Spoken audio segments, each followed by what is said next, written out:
अस्सलाम वालेकुम, मैं हनीफ दवामी और आप लोग देख रहे हैं टोरंटो में पाकिस्तानी कम्युनिटी का मकबूल न्यूज़ चैनल द अवामी। नाज़रीन, आज हम बात करते हैं एक ऐसे साजिशी ग्रुप, एक ऐसे साजिशी टोले या माफिया से मुतालिक कि जो सिर्फ 7 अफराद पर मुश्तमिल है, मगर उन्होंने अपनी हिकमत से या फिर अपनी साजिशों से जो है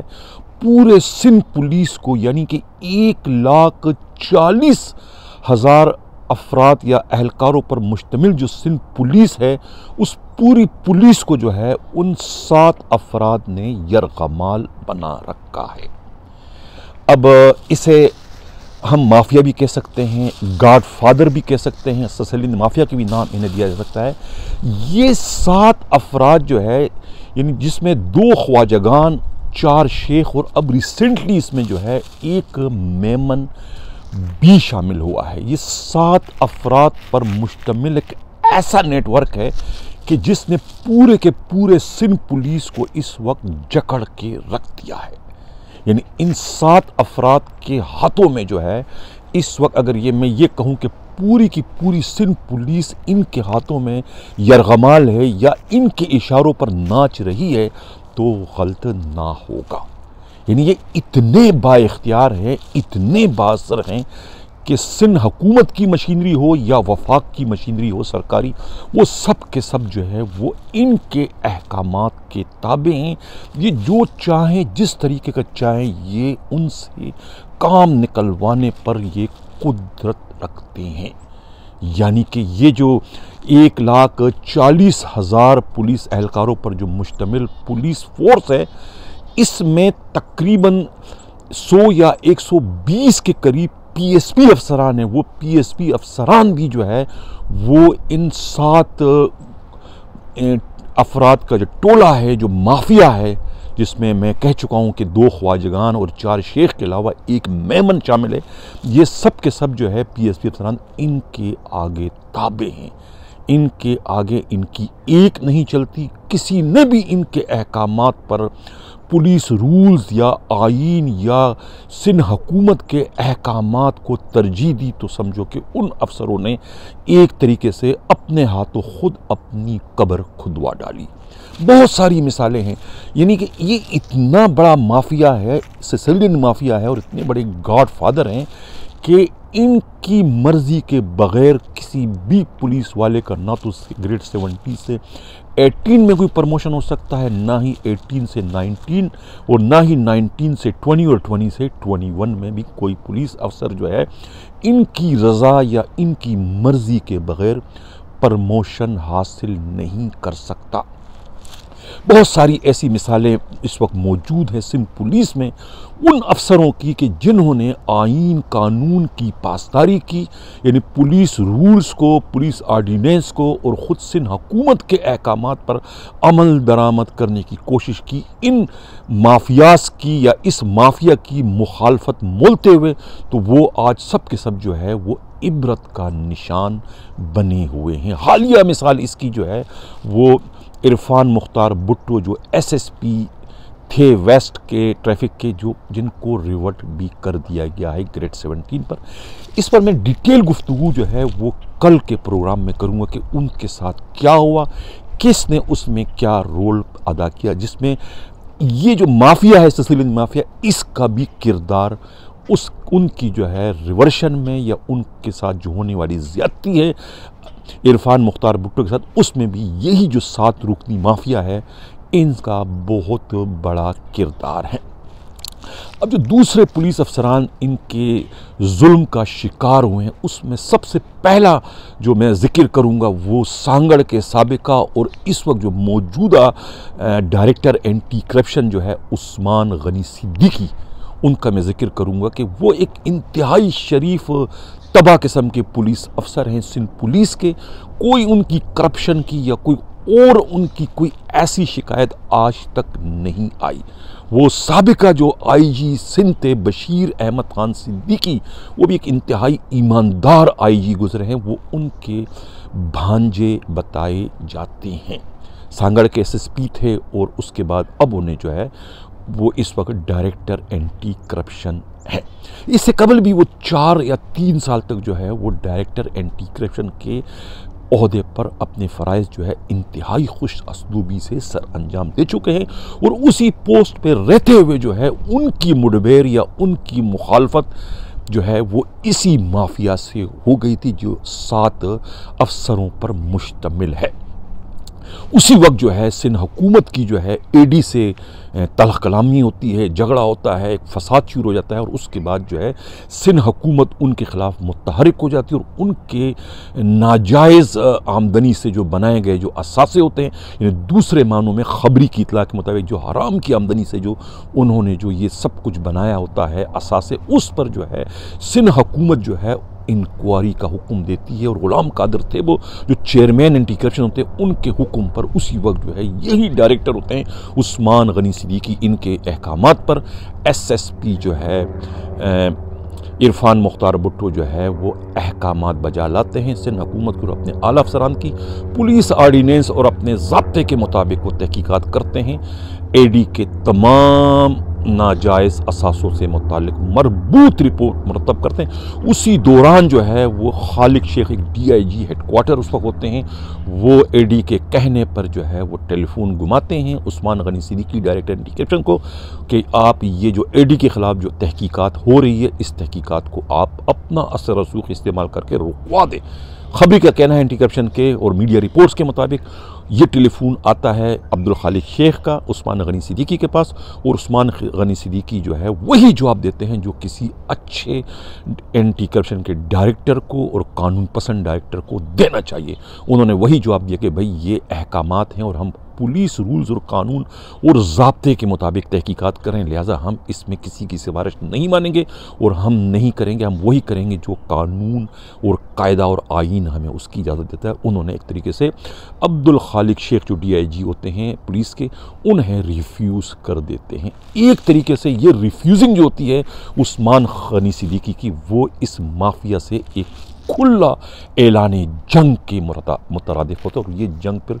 उसी वक्त से शुरू हो जाती है। और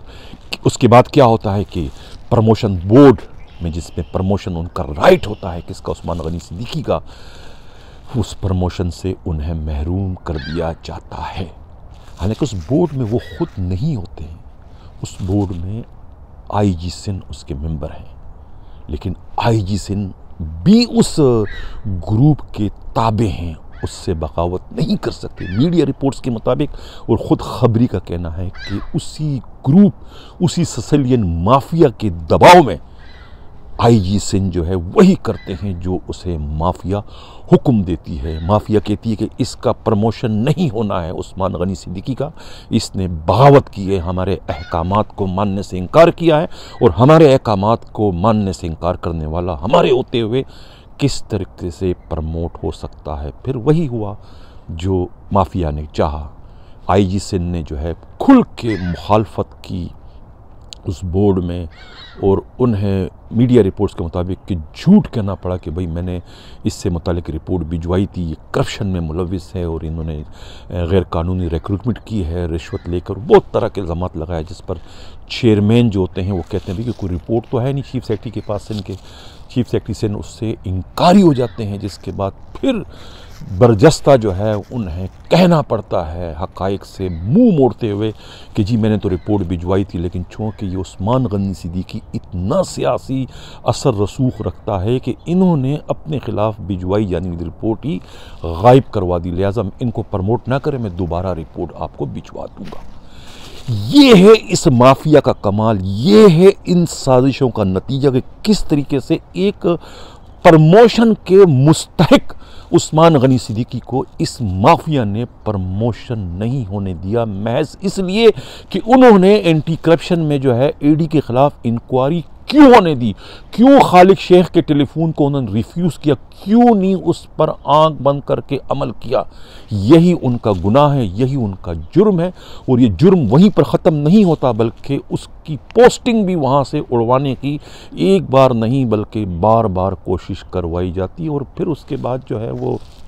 जुल्फ़िकार लाड़क जो DIG है उनके ज़रिए भी उन्हें टार्चर करने की बार बार कोशिश की जाती है। और इसके बाद जब IG सिंध पर जो है सिंध हुकूमत की जानिब से ये दबाव पड़ता है कि SSU के जो कमांडेंट हैं डॉक्टर फ़र्रुख अली लंजार की पोस्टिंग जो है कर दी जाए, तो उसके बाद जो है IG सिंध डॉक्टर फ़र्रुख अली लंजार को चौथी बार जो है रोशन जुनेजो की सिफारिश पर जो है वो सांगड़ का SSP बना देते हैं और वहाँ से जो है उस्मान गनी सिद्दीकी का ट्रांसफ़र जो है CPO में करके उन्हें एक तरीके से क्लोज़ कर दिया जाता है। यानी कि एक तरीके से वो एक तीर से दो शिकार करते हुए जो है वो एक तरीके से तो वो सिंध हुकूमत को खुश करते हुए उनके चहीते डॉक्टर फ़र्रुख अली लंजार को चौथी बार जो है वो सांगड़ में SSP की से पोस्ट कर देते हैं और वहाँ से अपने मुखालिफ जो है उस्मान गनी सिद्दीकी को किसी दूसरे डिस्ट्रिक्ट में पोस्टिंग देने के बजाय उन्हें CPO में क्लोज कर देते हैं। बाद अज़ान जो है वो उस्मान गनी सिद्दीकी जो है उनकी पोस्टिंग जो है वो एंटी करप्शन में डायरेक्टर के से दूसरी बार कर दी जाती है। अब खबरी का कहना यह है कि उस्मान गनी सिद्दीकी जो है वो इस वक्त इस माफिया के हाथों इतने तंग आ चुके हैं कि वो एक लम्हे के लिए भी जो है न तो सिर्फ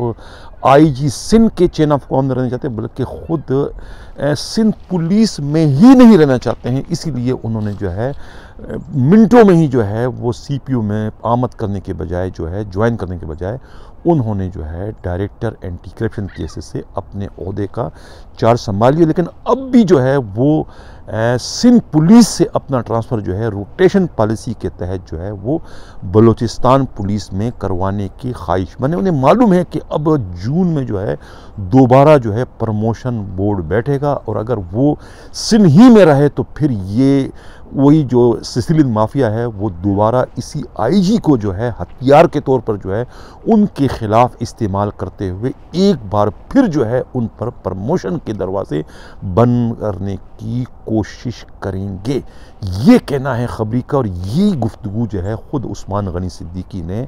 अपने करीबी रफ़ाक़ा से की। नाज़रीन आप देख रहे हैं कि किस तरीके से ये जो ग्रुप है सिसिलियन माफिया जो 7 अफसरान इसमें शामिल हैं, जो मैं कह चुका हूँ कि 2 ख्वाजगान 4 शेख और एक रिसेंटली एक मेमन भी अब इसमें शामिल हो, ये तमाम के तमाम अफसरान के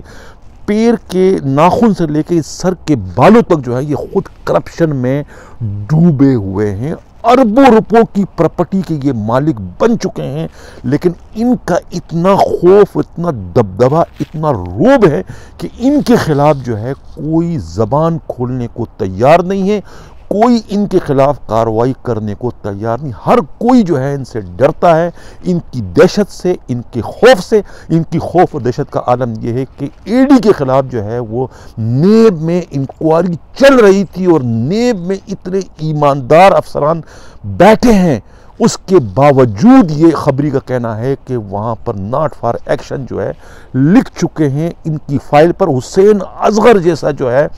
ईमानदारी का चलता फिरता इश्तिहार वो ये लिख रहे हैं कि ये नॉट फॉर एक्शन, हालांकि उनके इस नॉट फॉर एक्शन को जो है इनके खिलाफ मुद्दई बनने वाले मर्द मोमिन, मर्द मुजाहिद पुलिस के साबिका DIG सलीम अख्तर सिद्दीकी ने इनसे चैलेंज किया है कि ये कैसे आप लिख सकते हो कि ये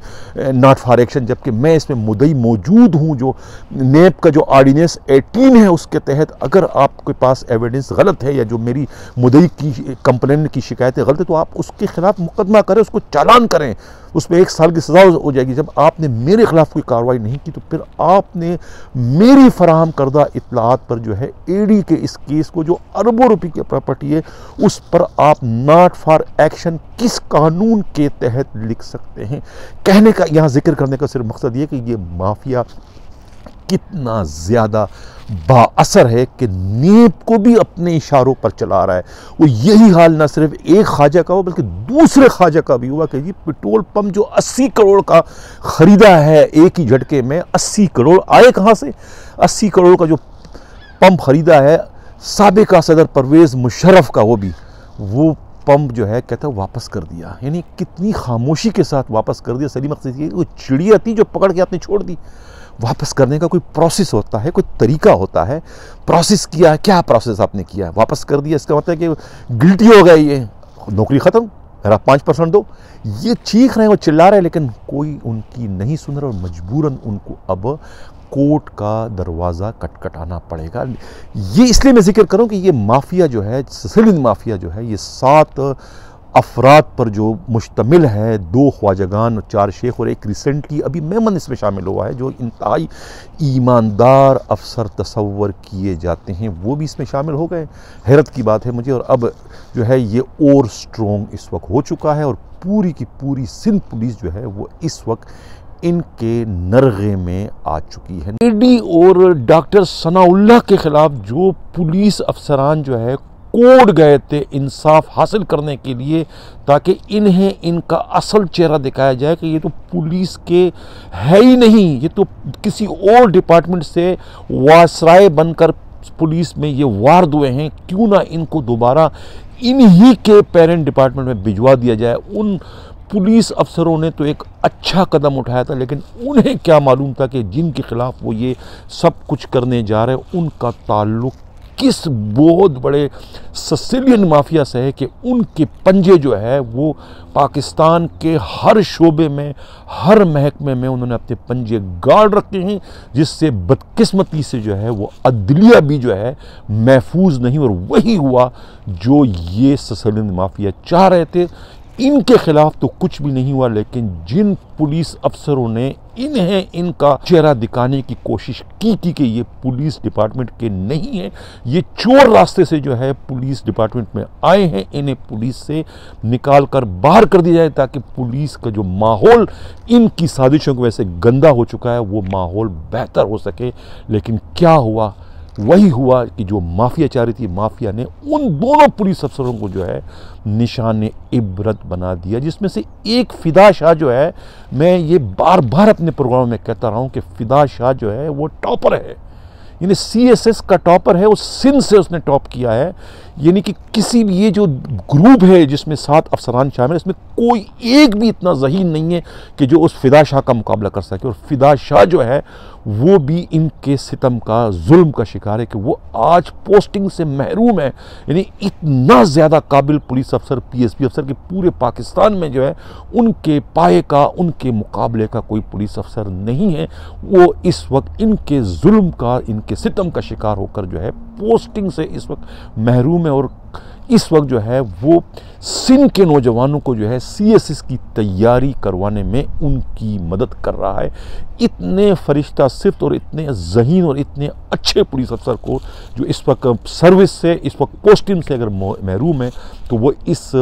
सिसिलियन माफिया, इस गॉड फादर जो पुलिस का है, इनके सितम, इनके जुल्म की वजह से महरूम है। नाज़रीन, इससे कबल के मैं प्रोग्राम के अगले ख़बर के यानी बढ़ूँ, जिन लोगों ने अभी तक हमारे चैनल को सब्सक्राइब नहीं किया, अगर वो चाहते हैं कि हक़ व सदाकत का ये सफ़र इसी तरीके से जारी व सारी रहे, तो हमारे चैनल को सब्सक्राइब भी करें, लाइक भी करें और शेयर भी करें। नाज़रीन,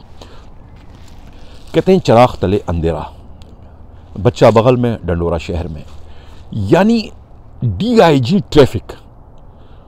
उनके दफ्तर से जो है वो इस वक्त जो है गैर कानूनी जो कारोबार है वो चल रहा है, जो ट्रैफिक से मुतालिक है। यानी कहा जाता है कि खबरी का कहना है ट्रैफिक पुलिस के DIG के ऑफिस के कि चंगची रिक्शे हैं या 6 सीटर है,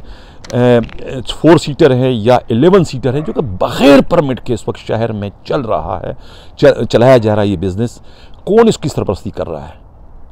इस सिलसिले में खबरी का कहना है कि खुद DIG ट्रैफिक के जो रीडर हैं,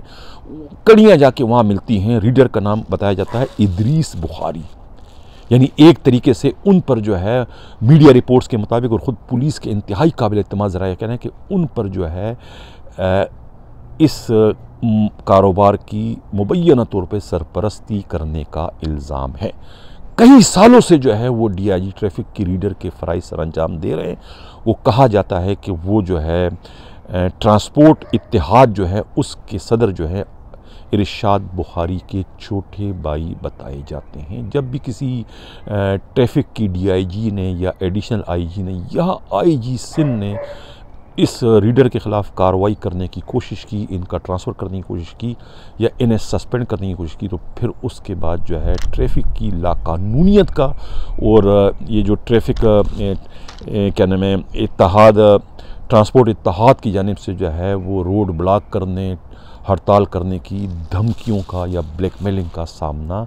पुलिस हुकाम को करना पड़ता रहा है, जिसकी वजह से जो है कोई भी डीआईजी ट्रैफिक में इतनी जुर्रत या हिम्मत नहीं हुई कि वो सब कुछ जानने के बावजूद कि उनके अपने नाक के नीचे से क्या कुछ हो रहा है, उसके बावजूद जो है वो अपने रीडर के ख़िलाफ़ कोई कार्रवाई नहीं कर सके। और अब भी जो है इस वक्त भी पूरे शहर में जो है वो चुंची रिक्शे और 6 सीटर, 4 सीटर और 11 सीटर जो है वो बग़ैर किसी परमिट के इस वक्त चल रहे हैं। और किसी ट्रैफिक सेक्शन के अफसर में, किसी एसओ में, किसी सार्जेंट में इतनी हिम्मत जुर्रत नहीं कि वो उनके ख़िलाफ़ कानूनी कार्रवाई कर सके, इसलिए कि उन्हें जो है फिर डीआईजी ट्रैफिक के रीडर जो है इदरीस बुखारी के मुखालफत का सामना करना पड़ता है। ये इतने बासर हैं कि ट्रैफिक के जो गॉड फादर हैं यानी सईद आरई डीएसपी, वो भी इनके आगे बेबस है, वो भी इनके ख़िलाफ़ कार्रवाई नहीं कर सकते हैं। हालांकि वो उनके ताल्लुकात बहुत ज़्यादा है, लेकिन यहाँ आकर उनके भी पैर जलते हैं। ये कहना है ट्रैफिक पुलिस के खबरी का। नाज़रीन, इससे कबल कि मैं इजाज़त चाहूँ, एक और बड़ी दिलचस्प डेवलपमेंट सियासत में हुई है। पीडीएम का जो है वो शीराज़ा बिखर गया है, मफादात का टकराव हो गया है। मफादात के टकराव के नतीजे में जो है पीडीएम में जो सबसे बड़ी जमात थी पाकिस्तान पीपल्स पार्टी, उसने जो है अपनी राहें अलग कर दी हैं। और इसका सबसे ज़्यादा फ़ायदा जो है ख़ुद इमरान ख़ान की हुकूमत को पहुँचेगा। और इससे सबसे ज़्यादा जो सुबकी का सामना जो है वो पीडीएम के जो सरबराह थे मौलाना फजलुर रहमान को पहुँचा है। और उन्होंने कोशिश की कि किसी तरीके से आसिफ अली जरदारी को राज़ी किया जाए, लेकिन वो उनके बस से बाहर हो गए और उन्होंने अपनी राहें अलग करने का ऐलान कर दिया। नाज़रीन, इसी के साथ मैं इजाज़त चाहता हूँ। अल्लाह हाफ़िज़।